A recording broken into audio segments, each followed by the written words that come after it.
বিভূতিভূষণ বন্দ্যোপাধ্যায়ের তারানাথ তান্ত্রিকের গল্পের তৃতীয় পর্ব আজকে।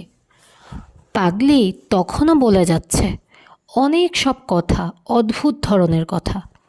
এক ধরনের অপদেবতা আছে, তন্ত্রে তাদের বলে হাঁকিনি। তারা অতি ভয়ানক জীব। বুদ্ধি মানুষের চেয়ে অনেক কম, দয়া মায়া বলে পদার্থ নেই তাদের, পশুর মতো মন, কিন্তু তাদের ক্ষমতা সবচেয়ে বেশি। এরা যেন প্রেতলোকের বাঘ ভালুক। ওদের দিয়ে কাজ বেশি হয় বলে যাদের বেশি দুঃসাহস, এমন তান্ত্রিকেরা হাঁকিনি মন্ত্রে সিদ্ধ হবার সাধনা করে। হলে খুবই ভালো, কিন্তু বিপদের ভয়ও পদে পদে। তাদের নিয়ে যখন তখন খেলা করতে নেই, তাই তোকে বারণ করি। তুই বুঝিস নে, তাই রাগ করিস। কৌতূহল আর সংবরণ করতে না পেরে জিজ্ঞেস করলাম, তুমি তাহলে হাঁকিনি মন্ত্রে সিদ্ধ না? ঠিক বলো। পাগলি চুপ করে রইল। আমি তাকে আর প্রশ্ন করলাম না। বুঝলাম পাগলি কথা কিছুতেই বলবে না, কিন্তু এ বিষয়ে আমার কোনো সন্দেহ রইল না। পরদিন গ্রামের লোকে আমাকে পাগলির সম্বন্ধে অনেক কথা বললে আপনি ওখানে যাবেন না অত ঘন ঘন। পাগলি ভয়ানক মানুষ, ওর মধ্যে এমন শক্তি আছে আপনার একেবারে সর্বনাশ করে দিতে পারে। ওকে বেশি ঘাঁটাবেন না মশাই। গাঁয়ের কোনো লোক ওর কাছে ঘেঁষেও না। বিদেশি লোক মারা পড়বেন শেষে। মনে ভাবলাম, কি আমার করবে? যা করবার তা করেছে, তার কাছে না গিয়ে থাকবার শক্তি আমার নেই। তারপরে একদিন যা হলো তা বিশ্বাস করবেন না। একদিন সন্ধ্যার পরে পাগলির কাছে গিয়েছি, কিন্তু এমনভাবে গিয়েছি পাগলি না টের পায়। পাগলির সেই বটতলায় গিয়ে হঠাৎ অবাক হয়ে দাঁড়িয়ে রইলাম। বটতলায় পাগলি বসে নেই, তার বদলে একটি ষোড়শী বালিকা গাছের গুঁড়িতে ঠেস দিয়ে সামনের দিকে চেয়ে রয়েছে। চোখের ভুল নয় মশাই, আমার তখন কাঁচা বয়স, চোখে ঝাপসা দেখবার কথাও নয়, স্পষ্ট দেখলাম। ভাবলাম, তাই তো, এ আবার কে এলো? যাই কি না যাই? দু এক পা এগিয়ে সংকোচের সঙ্গে জিজ্ঞেস করলাম, মা, তিনি কোথায় গেলেন? মেয়েটি হেসে বললে, কে? সেই তিনি এখানে থাকতেন। মেয়েটি খিলখিল করে হেসে বললে, মরণ, কে তার নামটাই বল না। নাম বলতে লজ্জা হচ্ছে নাকি? আমি চমকে উঠলাম। সেই পাগলিই তো, সেই হাসি, সেই কথা বলবার ভঙ্গি। এই ষোড়শী বালিকার মধ্যে এই পাগলি রয়েছে লুকিয়ে। সে এক অদ্ভুত আকৃতি। ভেতরে সেই পরিচিতা পাগলি, বাহিরে এক অপরিচিতা রূপসী ষোড়শী বালিকা। মেয়েটি হেসে ঢলে পড়ে আর কি। বললে, এসো না, বসো না এসে পাশে। লজ্জা কি? আহা, আর এত লজ্জার দরকার নেই, এসো। হঠাৎ আমার বড় ভয় হলো। মেয়েটির রকম সকম আমার ভালো বলে মনে হলো না। তাছাড়া আমার দৃঢ় বিশ্বাস হলো এ পাগলি আমায় কোনো বিপদে ফেলবার চেষ্টায় আছে। ফিরে চলে যাচ্ছি, এমন সময়ে পরিচিত কণ্ঠের ডাক শুনে থমকে দাঁড়ালাম। দেখি বটতলায় পাগলি বসে আছে, আর কেউ কোথায় নেই। আমার তখনও ভয় যায়নি। ভাবলাম, আজ আর কিছুতেই এখানে থাকবো না, আজ ফিরে যাই। পাগলি বললে, এসো বসো। বললাম, তুমি ওরকম ছোট মেয়ে সেজেছিলে কেন? তোমার মতলবখানা কি? পাগলি বললে, মরণ, ঘাটের মরা আবোল তাবোল বকছে। বললাম, না, সত্যি কথা বলছি, আমায় কোনো ভয় দেখিও না, যখন তোমায় মা বলে ডেকেছি। পাগলি বললে, শোন তবে, তুই সেরকম নোস, তন্ত্রের সাধনা তোকে দিয়ে হবে না। অত সাধু সেজে থাকবার কাজ নয়। থাক, তোকে দু একটা কিছু দেব, তাতেই তুই করে খেতে পারবি। একটা মরা চাই, আসবে শিগগির অনেক মরা, এই ঘাটেই আসবে, ততদিন অপেক্ষা কর। কিন্তু যা বলে দেব তাই করবি, রাজি আছিস? শবসাধনা ভিন্ন কিছু হবে না। তখন আমি মরিয়া হয়ে উঠেছি। আমি ভীতু লোক ছিলাম না কোনো কালেই, তবুও কখনো মরার উপর বসে সাধনা করব এ কল্পনাও করিনি। কিন্তু রাজি হলাম পাগলির প্রস্তাবে। বললাম, বেশ, তুমি যা বলবে তাই করব, কিন্তু পুলিশের হাঙ্গামার মধ্যে যেন না পড়ি, আর সব তাতে রাজি আছি। একদিন সন্ধ্যার কিছু আগে গিয়েছি, সেদিন দেখলাম পাগলির ভাবটা যেন কেমন কেমন। ও আমায় বললে, একটা মরা পাওয়া গিয়েছে, চুপি চুপি এসো। জলের ধারে বড় একটা পাকুড় গাছের শেকড় জলের মধ্যে অনেকখানি নেমে গিয়েছে। সেই জড়ানো পাকানো জলমগ্ন শেকড়ের মধ্যে একটা 16-17 বছরের মেয়ের মরা বেঁধে আছে। কোন ঘাট থেকে ভেসে এসেছে বোধহয়, কোনো ঘাট থেকে ভেসে এসেছে বোধহয়। ও বলল, তোল মরাটা, শেকড় বেয়ে নেমে যা, জলের মধ্যে মরা হালকা হবে, ওকে তুলে শেকড়ে রেখে দে, ভেসে না যায়। তখন কি করছে জ্ঞান ছিল না। মরার পরনে তখনও কাপড়, সেই কাপড় জড়িয়ে গিয়েছে শেকড়ের মধ্যে। আমাকে বিশেষ বেগ পেতে হলো না, অল্প চেষ্টাতেই সেটা টেনে তুলে ফেললাম। পাগলি বললে, মরার ওপর বসে তোকে সাধনা করতে হবে, ভয় পাবি না তো? ভয় পেয়েছ কি মরেছ?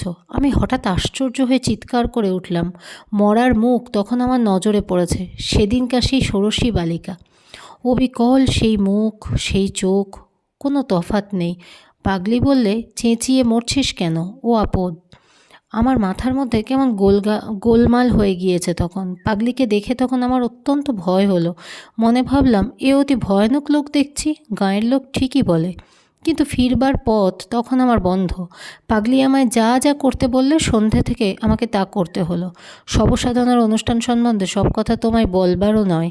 সন্ধ্যের পর থেকেই আমি শবের ওপর আসন করে বসলাম। পাগলি একটা অর্থশূন্য মন্ত্র আমাকে বললে, সেটাই জপ করতে হবে অনবরত। আমার বিশ্বাস হয়নি যে এতে কিছু হয়।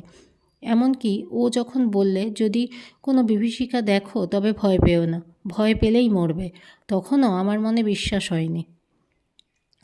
রাত্রি দুপুর হলো ক্রমে। নির্জন শ্মশান, কেউ কোনো দিকে নেই। নিরন্ধ্র অন্ধকারে দিক বিদিক লুকিয়েছে।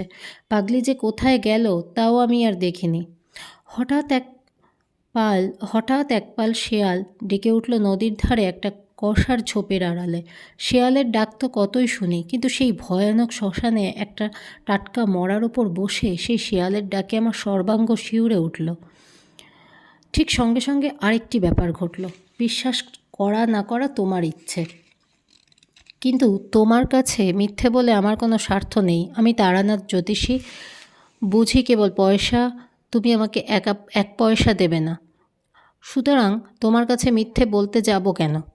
শেয়াল ডাকার সঙ্গে সঙ্গে আমার মনে হলো শ্মশানের নিচে নদী জল থেকে দলে দলে সব বউ মানুষরা উঠে আসছে। অল্প বয়সী বউ, মুখে ঘোমটা টানা, জল থেকে উঠে এলো, অথচ কাপড় ভিজে নয় কারো।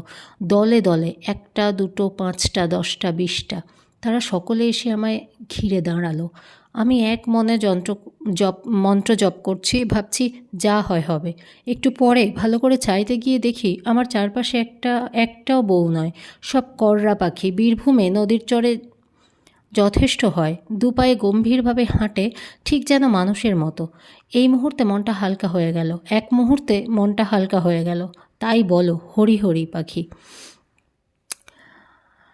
চিন্তাটা আমার সম্পূর্ণ শেষও হয়নি, পরক্ষণে আমার চারপাশে মেয়ে গলায় করা খিলখিল করে হেসে উঠল। হাসির শব্দে আমার গায়ের রক্ত আরও হিম হয়ে জমে গেল যেন। চেয়ে দেখি তখন একটাও পাখি নয়, সবাই অল্প বয়সী বউ। তারা তখন সবাই একযোগে ঘোমটা খুলে আমার দিকে চেয়ে আছে। আর তাদের চারিদিকে সেই বড় মাঠের যেদিকে তাকাই অসংখ্য নরকঙ্কাল দূরে, নিকটে ডাইনে বাঁয়ে অন্ধকারের মধ্যে সাদা সাদা দাঁড়িয়ে আছে। কতকালের পুরনো জীর্ণ হাড়ের কঙ্কাল। তাদের অনেকগুলোর হাতের সব আঙুল নেই, অনেকগুলোর হাড় রোদে জলে চটা উঠে ক্ষয়ে গিয়েছে। কোনোটার মাথার খুলি ফুটো, কোনোটার পায়ের নলির হাড় ভেঙে বেঁকে আছে, তাদের মুখও নানা দিকে ফেরানো। দাঁড়াবার ভঙ্গি দেখে মনে হয় কেউ যেন তাদের বহু যত্নে তুলে ধরে দাঁড় করিয়ে রেখেছে। কঙ্কালের আড়ালে পেছন থেকে যে লোকটা এদের খাড়া করে রেখেছে, সে যেই ছেড়ে দেবে অমনি কঙ্কালগুলো হুড়মুড় করে ভেঙে পড়ে গিয়ে জীর্ণ ভাঙাচোরা তোবড়ানো নোনা ধরা হাড়ের রাশি স্তূপাকার হয়ে উঠবে। অথচ তারা যেন সবাই সজীব, সকলেই আমাকে পাহারা দিচ্ছে। আমি যেন প্রাণ নিয়ে শ্মশান থেকে পালাতে না পারি। হাড়েরা হাত বাড়িয়ে একযোগে সবাই যেন আমার গলা টিপে মারবার অপেক্ষায় আছে। উঠে সোজা দৌড় দেব ভাবছি, এমন সময় দেখি আমার সামনে এক অতি রূপসী বালিকা আমার পথ আগলে হাসি মুখে দাঁড়িয়ে। এ আবার কে? যা হোক, সব রকম ব্যাপারের জন্য আজ প্রস্তুত না হয় আর করতে নামেনি। আমি কিছু বলবার আগে মেয়েটি হেসে হেসে বললে, আমি ষোড়শী, মহাবিদ্যাদের মধ্যে শ্রেষ্ঠ। আমায় তোমার পছন্দ হয় না? মহাবিদ্যা টহাবিদ্যা নাম শুনেছিলাম বটে পাগলির কাছে, কিন্তু তাদের তো শুনেছি অনেক সাধনা করেও দেখা মেলে না। আর এত সহজেই বললাম, আমার মহা সৌভাগ্য যে আপনি এসেছেন, আমার জীবন ধন্য হলো।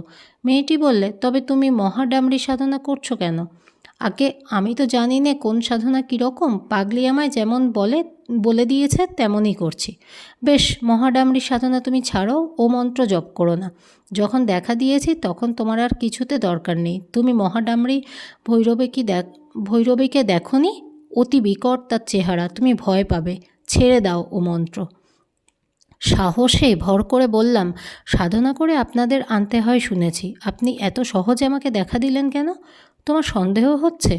আমার মনে হলো এই মুখ আমি আগে কোথাও দেখেছি, কিন্তু তখন আমার মাথায় গোলমাল হয়ে গিয়েছে, কিছুই ঠিক করতে পারলাম না।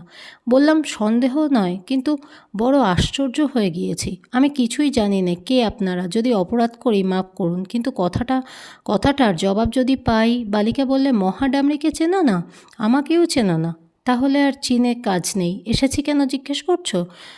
দিব্যৌঘ পথের নাম শোনোনি? তন্ত্রে পাষণ্ড দলনের জন্য ওই পথে আমরা পৃথিবীতে নেমে আসি। তোমার মন্ত্রে দিব্যৌঘ পথে সাড়া জেগেছে, তাই ছুটে দেখতে এলাম।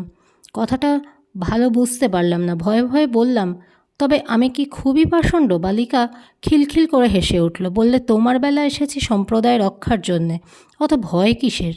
আমি না তোকে লাথি মেরেছি, শ্মশানের পোড়া কাঠ ছুঁড়ে মেরেছি? তোকে পরীক্ষা না করে কি সাধনার নিয়ম বলে দিয়েছি তোকে? আমি ভয়ানক আশ্চর্য হয়ে গিয়েছি। বলে কি?